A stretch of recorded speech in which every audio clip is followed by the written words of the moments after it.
ایمان والا دوسرے ایمان والے کا بھائی ہوتا ہے. کوئی بھائی اپنے بھائی کو کبھی نقصان پہنچانا چاہے گا؟ کتنی ہی دوریاں ہوں لیکن کوئی بھائی شاید ہی اپنے بھائی کو، کوئی بہت ہی انسانیت سے گر جائے تو ایک علیحدہ بات ہے، ورنہ کوئی کسی دوسرے کو نقصان نہیں پہنچاتا. آپ علیہ السلام نے فرمایا مثل المؤمنین فی توادہم وتراحمہم وتعاطفہم کالجسد الواحد. ایمان والوں کی مثال آپس کی محبت میں، ایک دوسرے پر خیر خواہی کرنے میں، ایک دوسرے کے ساتھ نرمی والے معاملات کرنے میں ایک جسم کی طرح ہے. ایک جسم کی طرح ایمان والا ایک جسم کی طرح. ایک اور حدیث میں آپ علیہ السلام نے ایمان والوں کو دیوار کے مانند تشبیہ دی. دیوار کے مانند، دیوار کی ایک اینٹ کو دوسری اینٹ سے سہارا ملتا ہے، دوسری کو تیسری سے، تیسری کو چوتھی سے، ساری اینٹیں آپس میں مل کر ایک مضبوط دیوار بنتی ہیں. آپ علیہ السلام نے مثال دے کے یہ انگلیوں کو ایک دوسرے میں ڈال کے فرمایا ایمان والوں کا تعلق آپس میں ایسا ہو کہ ان ایسے جیسے ایک دوسرے میں انگلیاں گھسی ہوئی. اب ان کو جدا کرنا کتنا مشکل کام ہے، ان کو جدا کرنا کتنا مشکل کام. تو آپ نے مثال دے کے سمجھایا ایمان والوں کا تعلق آپس میں ایسا ہونا چاہیے کہ ایک دوسرے کی ہمدردی دل میں ہو، خیر خواہی دل میں ہو، ایک دوسرے کے کام آئیں، ایک دوسرے کے لیے ڈھارس بنے، ایک دوسرے کے لیے تعاون کریں. کسی مصیبت زدہ کی مصیبت کو دیکھ کر رہا نہ جائے جب تک کہ ہم سے اس کی مصیبت دور نہ ہو جائے.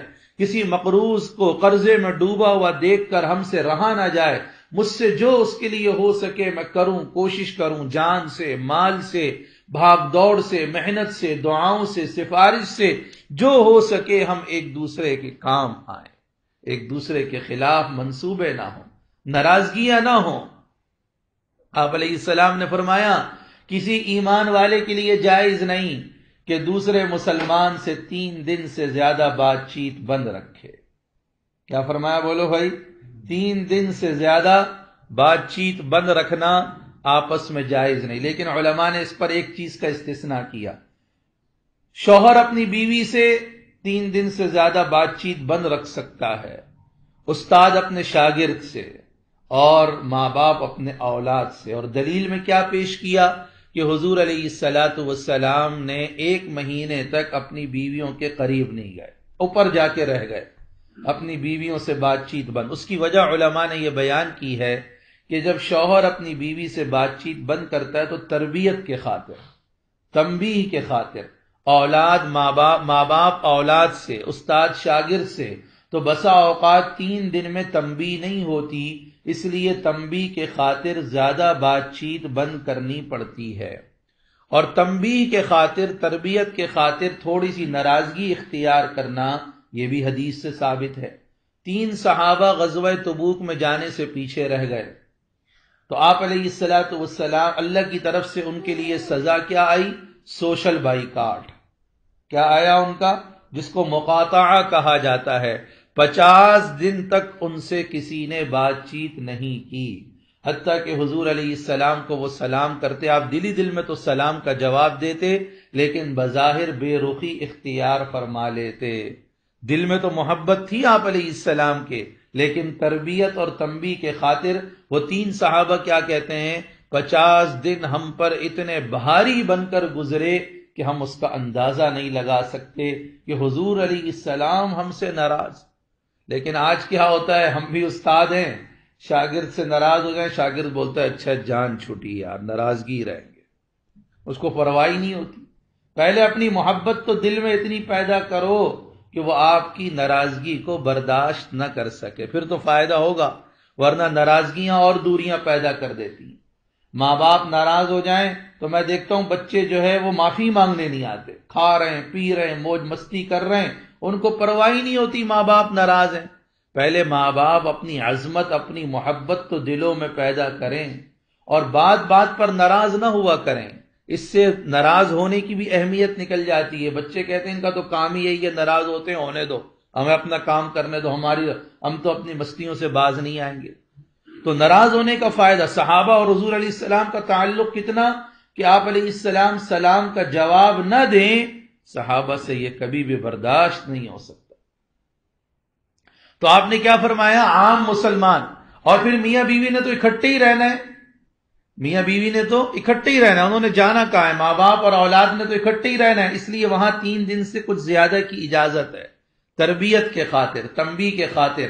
لیکن عام مسلمانوں کی قطع تعلقی اگر 3 دن سے زیادہ ہو جائے گی تو وہ دوریاں بڑھتی چلی جائیں گی۔ اس وجہ سے آپ نے فرمایا کسی مسلمان کے لیے حلال نہیں ہے کہ اپنے بھائی سے 3 دن سے زیادہ بات چیت بند کرے۔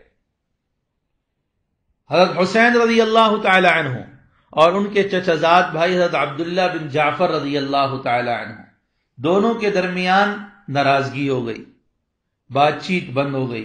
کس وجہ سے؟ نوکروں کی وجہ سے، کہ دونوں کے نوکروں اور غلاموں کا کچھ ہوا ہوگا معاملہ، بات آقاؤں تک پہنچی، بڑوں تک پہنچی، اور اس کی وجہ سے دونوں بڑوں کے درمیان ناراضگی ہو گئی۔ ایک حضور علیہ السلام کے نواسے ہیں اور دوسرے حضور علیہ السلام کے بھتیجے بنتے ہیں، چونکہ حضرت جعفر حضور علیہ السلام کے چچزاد بھائی ہیں، تو چچزاد بھائی کا بیٹا بھتیجا ہو گیا عبداللہ، اور دونوں آپس میں چچزاد بھائی ہیں۔ حضرت حسین حضرت علی کے بیٹے ہیں، عبداللہ بن جعفر حضرت جعفر کے بیٹے ہیں، حضرت علی اور جعفر دونوں بھائی ہیں، دونوں ابو طالب کے بیٹے ہیں، دونوں ابو طالب کے بیٹے، تو دونوں آپس میں سگے چچزاد بھائی۔ ان کے نوکروں کی وجہ سے ان کے درمیان کچھ تلخیاں ہو گئیں، بات چیت بند ہو گئی۔ آج بھی ہمارے یہاں یہی ہوتا ہے کہ چھوٹوں کی وجہ سے بڑوں کے تعلقات خراب ہو جاتے ہیں، بیویوں کی وجہ سے بھائیوں کے تعلقات خراب ہو جاتے ہیں، بچوں کی وجہ سے بڑوں کے تعلقات خراب ہو جاتے ہیں۔ تو یہ غلط فہمی ہوتی ہے عموماً، کیونکہ تحقیق کرنے کا مزاج نہیں ہے ہمارا کہ بات اصل کیا تھی۔ چھوٹوں کی باتوں میں آ کر بڑوں کے متعلق بدگمانی دل میں پیدا کر لیتے ہیں۔ تو بہرحال 3 دن گزرنے کے بعد، 3 دن جب گزرنے لگے تو عبداللہ بن جعفر رضی اللہ تعالی عنہ نے اپنے چچزاد بھائی حسین کو ایک خط لکھا، پرچہ لکھا۔ اس میں حسین کے فضائل، آپ کی فضیلت مجھ سے بہت زیادہ ہے، آپ حضور علیہ السلام کے نواسے ہیں، آپ حضرت علی کے بیٹے ہیں، آپ جنت کے نوجوانوں کے سردار ہیں، آپ حضور علیہ السلام کے محبوب ترین اور چہیتے نواسے ہیں، میں کسی بھی طور سے فضیلت میں آپ کے برابر نہیں پہنچ سکتا، اس لیے میں آپ کو حکم دیتا ہوں یا آپ سے عرض کرتا ہوں کہ آپ مجھ سے آ کر معافی مانگ لیجئے۔ کیا کہہ رہے ہیں؟ میں آپ سے عرض کرتا ہوں کہ آپ مجھ سے آ کر معافی مانگ لیجئے اور معاملے کو رفع دفع کیجئے، چونکہ حضور علیہ السلام کی حدیث ہے کہ 3 دن سے زیادہ آپس میں بات چیت کا بند رہنا جائز نہیں ہے، اس لیے میری آپ سے گزارش اور عرض ہے کہ آپ مجھ سے آ کر معافی مانگ لیجئے۔ کیوں؟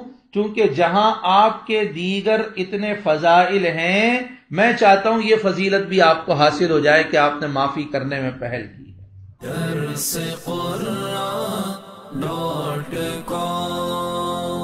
www.darsequran.com